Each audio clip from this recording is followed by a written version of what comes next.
తమిళనాడు ఎన్నికల సంచలనం తలపతి విజయ్ సీఎం అయ్యాడా? పూర్తి విశ్లేషణ. నమస్కారం అందరికి. ఈరోజు మనం మాట్లాడుకోబోయేది భారత రాజకీయాల్లో ఒక పెద్ద సంచలనం, పెను సంచలనం అనే చెప్పాలి. దాని గురించి 2026 తమిళనాడు అసెంబ్లీ ఎన్నికలు, అదేవిధంగా మరియు సినీ స్టార్ నుంచి రాజకీయ నాయకుడిగా మారిన జోసెఫ్ విజయ్, తలపతి విజయ్ గారి అద్భుత ప్రయాణం గురించి, అదేవిధంగా ఈ ఎన్నికలు ఎందుకు హిస్టరీ అయ్యాయి, విజయ్ ఎలా సీఎం స్థాయికి ఎదగగలిగాడు, మరియు తమిళనాడు రాజకీయాల్లో ఏం మార్పు వచ్చింది, ఈ వీడియోలో పూర్తిగా తెలుసుకుందాం. Welcome to Charan eco. Thanks for watching our channel and thanks for your support. అయితే తమిళనాడు ఎన్నికలు 2026 ఫలితాలు చూస్తే 2026 తమిళనాడు అసెంబ్లీకి మొత్తం 234 స్థానాల్లో ఉంటే మెజారిటీ అవసరం 118 సీట్లు కావాలి. 118 సీట్లు వస్తే ముఖ్యమంత్రికి తిరిగిలేనిగా అవుతుంది. అయితే ఈసారి ఎన్నికలు చాలా కీలకం. ఎందుకంటే పాత పార్టీలు వర్సెస్ కొత్త పార్టీ పోటీ అనేది నమోదైంది. ముఖ్యంగా డిఎంకే, స్టాలిన్ నాయకత్వంలో డిఎంకే, అదేవిధంగా ఏఐఎంకే, అదేవిధంగా టీవీకే, ఆ new party Vijay party first time party పెట్టి 2 years అయింది. ఎటువంటి సపోర్ట్ లేకోకుండా, ఎటువంటి పార్ట్నర్షిప్ అంటే వేరే వాళ్ళతో కలవకోకుండా సింగిల్ గా పోటీ చేశాడు టీవీకే విజయ్. ఫలితాలు నిజంగా బేభత్సం అని చెప్పాలి. విజయ్ స్థాపించిన టీవీకే పార్టీ భారీ సక్సెస్ సాధించింది. 107 మెజారిటీ సీట్లు, 107 సీట్లు, అదేవిధంగా 100కు పైగా సీట్లు గెలిచి ప్రధాన పార్టీగా ఎదగగలిగింది. ఇది నిజంగా మామూలు విజృంభణ కాదు. ఒకప్పుడు ఎన్టీఆర్, అదేవిధంగా ఎంజీఆర్ ఆ వారసత్వాన్ని పుణికిపుచ్చుకున్నట్టు ఈ విజయ్ అనేది 100 సీట్లు పైగా ఫస్ట్ టైం ఎవర్ అనేది నిజంగా బీభత్సం అనే చెప్పాలి. ఇది తమిళనాడులో 60 ఏళ్లుగా ఉన్న డిఎంకే వర్సెస్ ఏఐడిఎంకే రాజకీయాలు బద్దలు కొట్టింది అని చెప్పొచ్చు. విజయ్ స్వయంగా తిరుచి ఈస్ట్, పెరంబూర్ 2 చోట్ల కూడా బేభత్సమైన మెజారిటీతో 2 చోట్ల పోటీ చేస్తే 2 చోట్ల కూడా మంచి మెజారిటీతో ఓటింగ్ యాక్చువల్లీ రికార్డు స్థాయిలో 85% పైగా జరిగింది. ఈ 2 చోట్ల కూడా మంచి మెజారిటీతో విజయ్ అనేది గెలవడం జరిగింది. అయితే ఎందుకు ఈ ఫలితాలు సంచలనం అని చెప్పాలంటే యువత భారీగా విజయ్కి సపోర్ట్ చేయడం జరిగింది. అయితే 85% ఓటింగ్ నమోదైందంటే అప్పుడే మనకి అర్థమైపోయి ఉండాలి ఈసారి ప్రజానీకం మార్పు కోరుకుంటుంది అనేది మనకి అప్పుడే అర్థం చేసుకోవాలి. కాకపోతే ఎగ్జిట్ పోల్స్ ఏవైతే ఉన్నాయో, ఎగ్జిట్ పోల్స్ కంప్లీట్ గా ఫెయిల్ అయినాయి అనే చెప్పాలి. ఎగ్జిట్ పోల్స్ ఎందుకంటే విజయ్ అంత మార్పు అంటే అంత విజయ్ పార్టీ అనేది అంత పెద్దగా చూపలేదని అన్ని ప్రకటించాయి. 1-2 ఛానల్స్ తప్ప మిగతా అన్ని ఛానల్స్ కూడా విజయ్ పార్టీకి అంత మద్దతుగా ఎగ్జిట్ పోల్స్ అనేది రాలేదు.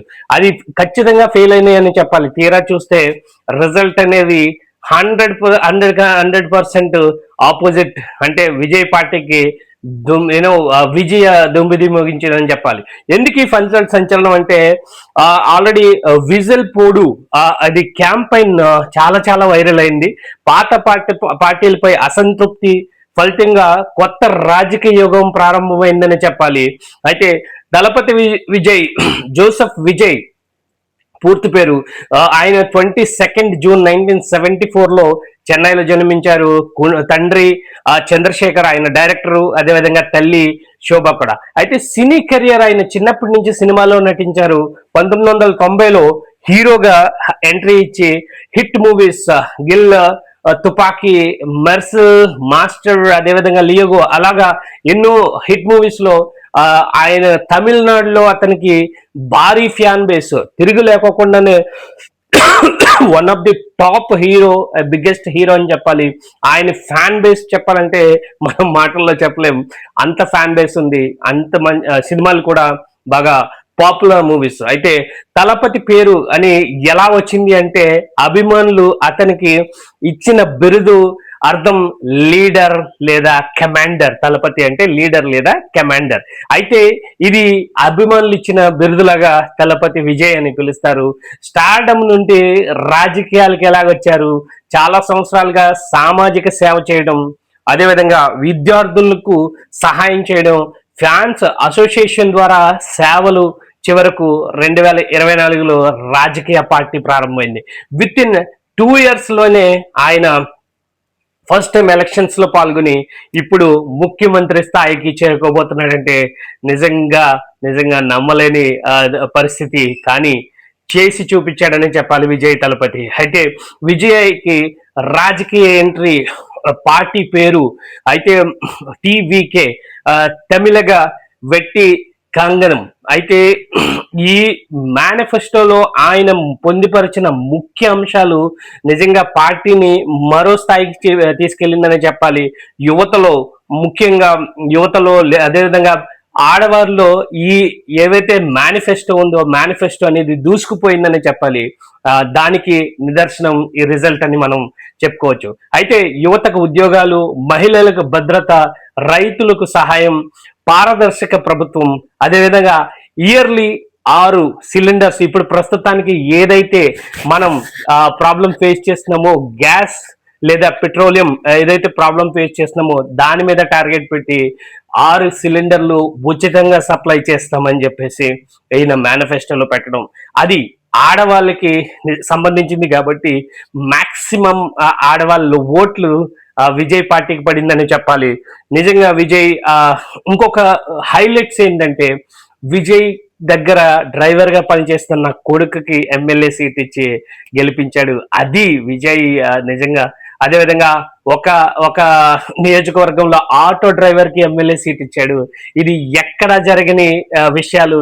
ఇండియాలో ఏ కంట్రీ, ఏ స్టేట్ లో చూసుకున్నా కూడా ఇలాంటి విషయాలు ఎక్కడ జరిగిన విషయాలని మనం చెప్పొచ్చు. ఏ పార్టీ కూడా చేయని విషయాలని మనం చెప్పొచ్చు. చాలా హైలైట్, చాలా మనసుకి చాలా దగ్గర.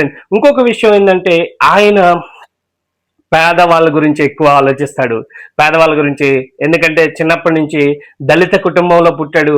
దళిత కుటుంబం అని అంటే నేను యాక్చువల్లీ క్యాస్ట్ అనే ట్యాగ్ వేయట్లేదు, కానీ ఇది యాక్చువల్లీ చెప్పాలనిపించింది. సో ఒక దళిత కుటుంబంలో పుట్టి ఆ పేదరికాన్ని అనుభవించి ఆయన ఈ స్థాయికి రావడానికి ఎన్నో పాటలు పడ్డాడు కాబట్టి పేదలకి చాలా ఇంపార్టెన్స్ ఇచ్చాడనే చెప్పాలి. అయితే సినిమా ఫ్యాన్స్ క్యాడర్ గా మార్చాడు బేసిక్ గా. అది గ్రాస్ రూట్ లెవెల్లో బలమైన నెట్వర్క్. ఇది అతని విజయంలో కీలకం అని చెప్పాలి. ఇంకొకటి, ఆయన పార్టీ పెట్టిన కాడి నుంచి ఎటువంటి సెలబ్రిటీస్ ని తీసుకురాలేదు క్యాంపెయిన్ చేయడానికి, లేకపోతే ఎటువంటి సెలబ్రిటీ కానీ ఎటువంటి పాలిటిక్స్ ఎక్స్పీరియన్సెస్ ఉన్న వాళ్ళని ఏమని క్యాంపెయిన్లకు తీసుకురాలేదు. ఆయన ఒక్కడే నిలబడ్డాడు. ఆయన స్పీచ్లతోటి, ఆయన స్ట్రాటజీ తోటి ముందుకు సాగాడు. ఫైనల్ గా విజయం, చెప్పుకున్నంత విజయం, మనం ఊహించలేని విజయం సంపాదించి మనకి నిరూపించి చూపించాడు. అయితే ఎందుకు ప్రజలు విజయాన్ని ఎంచుకున్నారు అంటే, కొత్త నాయకత్వం, అదేవిధంగా క్లీన్ ఇమేజ్, యువత కనెక్ట్ అవ్వడం, అవినీతి వ్యతిరేక వాగ్దానం, ముఖ్యంగా జెన్జీ ఓటర్లు భారీగా సపోర్ట్ చేశారు. చెప్పాలని మనం ముందుగా చెప్పుకున్నట్టు 85% అబౌవ్ జరిగింది. అయితే ఓటింగ్ జరిగింది. దీంట్లో జెన్జీ ముఖ్యంగా ఎక్కువ శాతం పాల్గొనడం. అయితే ఆ యువతలో ఆయన నింపిన ఏవైతే మేనిఫెస్టోలో నింపిన పాయింట్స్ ఏవైతే ఉన్నాయో దాన్ని బాగా ఆకట్టుకోవడం జరిగింది. అయితే రాజకీయ ప్రభావం, ఈ ఫలితాలు తమిళనాడు రాజకీయాలను పూర్తిగా మార్చేసాయని చెప్పాలి. డిఎంకేకి భారీగా ఇది దెబ్బతింది అని చెప్పొచ్చు.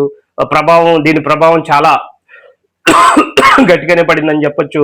అయితే ఏఐఏడిఎంకే ప్రభావం కూడా తగ్గిందని మనం స్పష్టంగా తెలుసుకోవచ్చు. టీవీకే కొత్త ప్రధాన పార్టీగా మారింది. ఇది ఎంజీఆర్, ఎన్టీఆర్ లాంటి సినీ నటుల రాజకీయ విజయాలను మరోసారి గుర్తు చేసిందని చెప్పొచ్చు. మన ఆంధ్ర తెలంగాణలో ఎన్టీఆర్ ఎంత ప్రభావం చూపించారో పార్టీ పెట్టి, అదే ప్రభావం ఇప్పుడు ఖచ్చితంగా విజయ్ ద్వారా తెలుస్తుంది. విజయ్ ద్వారా తెలియడమే కాదు, చూపించాడు మనకి. అయితే విజయ్ సీఎం అవుతాడా, కేంద్ర రాజకీయాల్లో ఎలా ఉంటుంది ఆయన ప్రభావం, ఇవన్నీ వచ్చే రోజుల్లో నిర్ణయం అవుతాయి. ఎందుకంటే ప్రస్తుతానికి ఇవి డిస్కషన్స్ లో ఉన్నాయి. ఆయనకి సీఎం సీటు ఎక్కాలంటే 118 సీట్లు కావాలి. ఇప్పటికే 107 సీట్లు కన్ఫర్మ్ అయినాయి. ఆయనకి 10 to 11 సీట్స్ సపోర్ట్స్ కావాలి. కాబట్టి ఆ డిస్కషన్స్ అనేవి కాంగ్రెస్ పార్టీస్ తోటి ఇతరులు ఎవరైతే ఉన్నారో వాళ్ళతో డిస్కషన్స్ అనేవి మనం జరుగుతున్నాయి. కాబట్టి దాని గురించి మనం ఫ్యూచర్ లో మాట్లాడుకుందాం.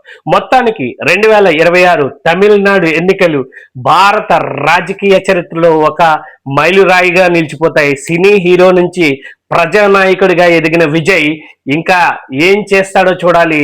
అయితే ఈ వీడియో మీకు నచ్చితే దయచేసి లైక్ చేయండి, సబ్స్క్రైబ్ చేయండి, షేర్ చేయండి అండ్ మీ ఉద్దేశం కూడా కామెంట్ చేయండి. Thank you so much for watching our video. జై హింద్.